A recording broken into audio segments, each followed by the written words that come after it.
अध्याय भाग एक। मैं कौन हूं? कि गर्जना में डूबा मनुष्य। रात का सन्नाटा था। एक विशाल कोठी के बाहर गाड़ियों की लंबी कतारें खड़ी थीं। अंदर रोशनी, संगीत और हंसी का शोर गूंज रहा था। सबके बीच में राघव खड़ा था, सजे हुए वस्त्रों में, हाथ में महंगी घड़ी, चेहरे पर चमक और होठों पर वही मुस्कान जो धीरे धीरे मैं की दीवार बन चुकी थी। आज वह खुद को भगवान समझ रहा था। लोग उसकी तारीफ कर रहे थे, गिलास उठाकर उसके नाम के जयकारे लगा रहे थे। राघव जी जैसा कोई नहीं, और सच में वह मान बैठा था कि दुनिया उसके कदमों में है। पर उसे यह पता नहीं था कि मद यानी अहंकार बड़ी शांति से उसकी आत्मा में जड़ें जमा चुका था। धीरे धीरे उसका मन सोचने लगा, मुझे किसकी जरूरत है? मैंने सब कुछ अपने दम पर पाया है। यही पहला कदम था पतन की ओर। जब मनुष्य मैं के नशे में चूर होता है, तब वह ईश्वर, परिवार, मित्र सबको महत्वहीन समझने लगता है। यह वही क्षण होता है जब ज्ञान बाहर चला जाता है और अज्ञान भीतर विराजता है। गीता में श्री कृष्ण ने कहा, अहंकारम बलम दर्पम कामम क्रोधम च संश्रिताः मम आत्म परदेहेषु द्वेषंतोऽभ्यसूयकाः। भगवद गीता 16:18। जो अहंकार, बल और दर्प से भर जाते हैं, वे स्वयं में और दूसरों में स्थित परमात्मा से द्वेष करने लगते हैं। राघव भी अब वही कर रहा था। उसे लगा कि उसकी सफलता उसकी बुद्धि की देन है, लेकिन धीरे धीरे उसने अपने माता पिता की सलाह को अनसुना करना शुरू किया, पत्नी की भावनाओं को हल्का समझा और कर्मचारियों को नीचा दिखाना उसकी आदत बन गई। उसके शब्द अब आदेश थे, उसकी बातें कानून बन गईं। और यही से मद ने उसकी आत्मा पर अपना शासन जमा लिया। पर सत्य यही है, जब मैं बड़ा होता है तो ईश्वर छोटा दिखने लगता है। और जिस दिन मनुष्य को लगे कि उसे किसी की जरूरत नहीं, उसी दिन वह खुद से दूर हो जाता है। अभी आपने देखा कि अहंकार कैसे मनुष्य के भीतर प्रवेश करता है, पर क्या आपने कभी सोचा यह धीरे धीरे आत्मा को कैसे खा जाता है? अगले भाग में हम देखेंगे कि मद कैसे बुद्धि को अंधा कर देता है और विनाश की शुरुआत कैसे होती है। मद का अध्याय भाग 2। जब अहंकार बुद्धि को अंधा कर देता है। राघव की जिंदगी अब बदल चुकी थी। वह वही इंसान था, पर अब उसकी आंखों में विनम्रता नहीं, शक्ति का नशा था। कभी जो माता पिता के चरणों में सिर झुकाया करता था, अब उनके शब्दों पर बहस करने लगा था। पत्नी की मुस्कान अब उसे सामान्य लगती और मित्रों के सुझाव उसकी नजर में उसके स्तर से नीचे थे। उसका घर अब घर नहीं, एक राजमहल बन गया था, जहां राजा राघव था और बाकी सब उसकी प्रजा। पर इस राजमहल में सबसे बड़ी कमी थी शांति की। धीरे धीरे अहंकार ने उसकी बुद्धि पर पर्दा डाल दिया। अब निर्णय विवेक से नहीं, दर्प से होने लगे। कंपनी के कर्मचारियों पर गुस्सा, दोस्तों से दूरी, पत्नी के शब्दों में त्रुटि ढूंढना, सब कुछ उसके लिए सामान्य हो गया था।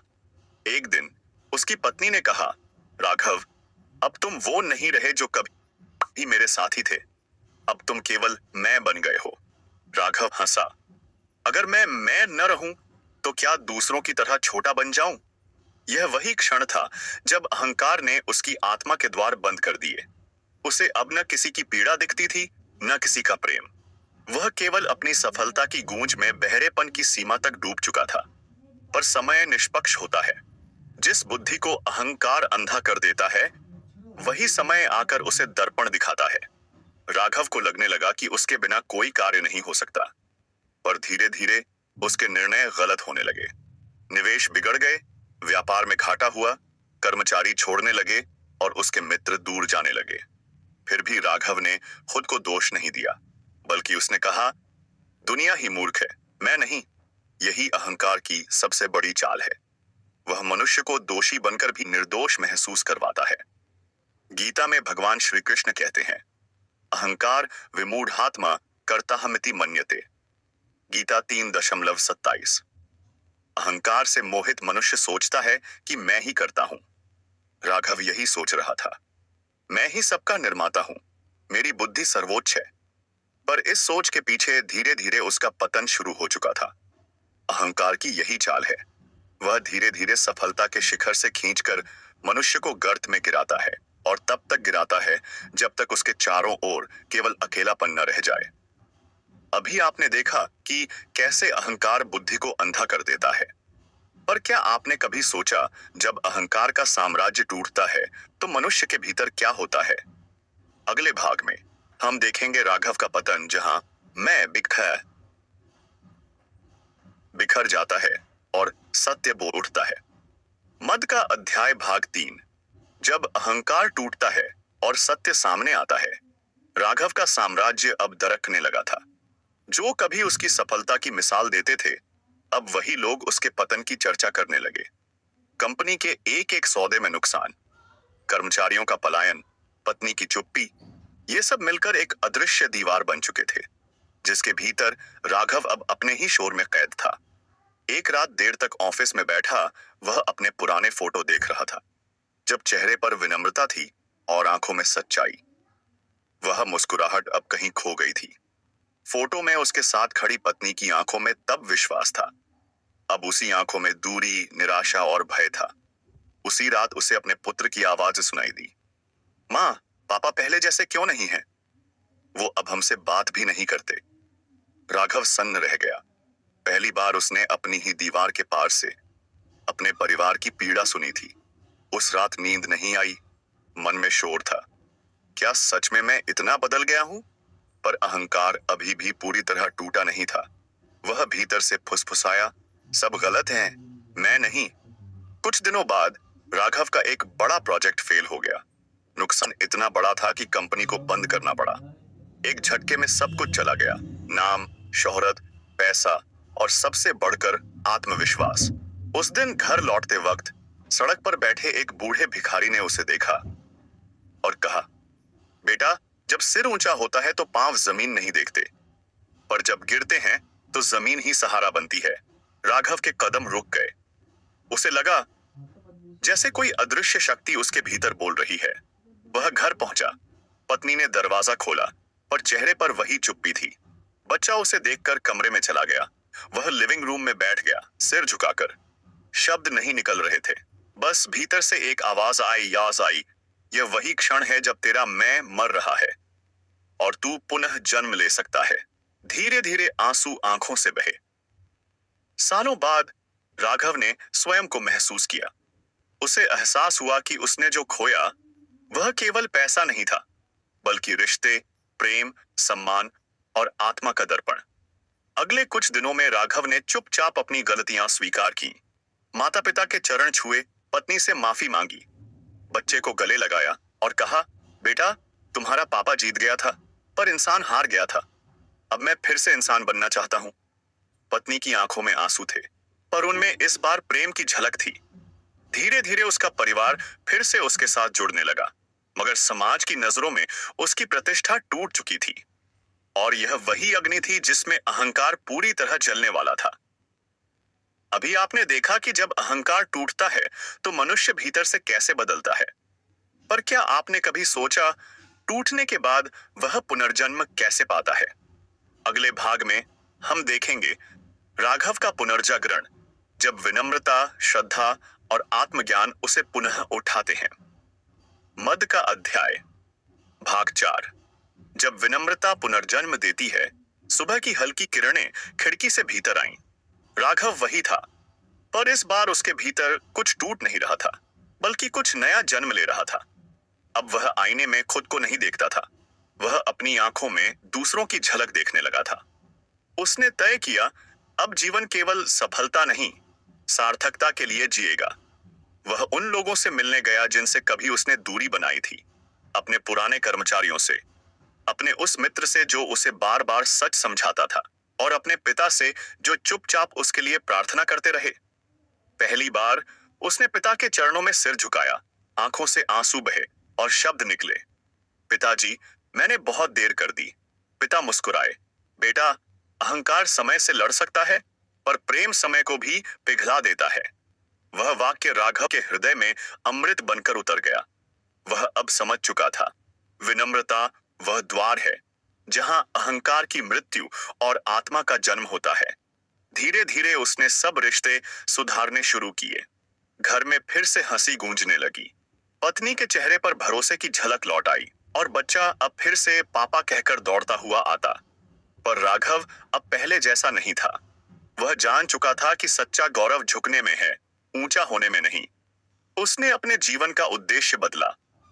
अब वह लोगों की सहायता करने लगा, अनाथालयों में योगदान देने लगा और हर सफलता के पीछे हम शब्द बोलने लगा, मैं नहीं।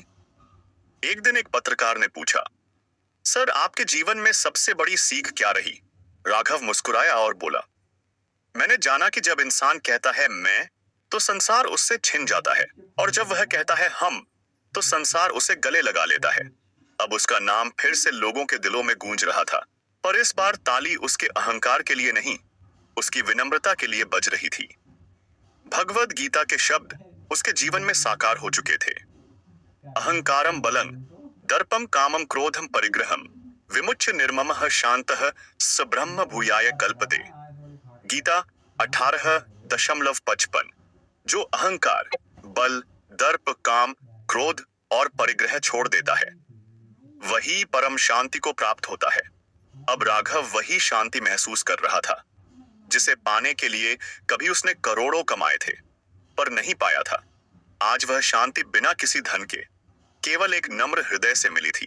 राघव अब हर सुबह सूर्य को देखकर कहता, प्रभु आज मुझे बस इतना सामर्थ्य देना कि मैं किसी का दिल न दुखाऊं। अब उसके जीवन का हर क्षण आभार बन चुका था, हर सांस कृतज्ञता में घुल चुकी थी। मद की अग्नि जिसने कभी उसे जलाया था, अब उसी की राख से एक सच्चा मनुष्य जन्म ले चुका था। अभी आपने देखा कि कैसे राघव ने अहंकार से विनम्रता की ओर यात्रा की, पर क्या आप जानते हैं भीतर का यह परिवर्तन कैसे स्थायी बनता है? अगले अंतिम भाग में हम जानेंगे विनम्रता को जीवन में कैसे धारण करें ताकि मद कभी लौट न सके। मद का अध्याय भाग 5। जब विनम्रता स्थायी बन जाती है और मद सदा के लिए मिट जाता है।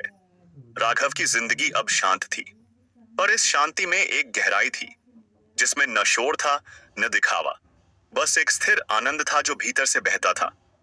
वह अब समझ चुका था कि अहंकार बाहर की वस्तु नहीं, भीतर का भ्रम है। जब मनुष्य यह सोचता है कि मैं ही करता हूं, तो वही भ्रम जन्म लेता है जो उसे सत्य से दूर कर देता है। पर जब वह यह स्वीकार कर लेता है कि सब कुछ उसी की इच्छा से है, तब विनम्रता उसके जीवन का स्वभाव बन जाती है। राघव अब हर सुबह ध्यान करता। वह कहता, हे प्रभु, आज मुझे इतना बड़ा मत बना कि मैं दूसरों को छोटा देखने लगूं।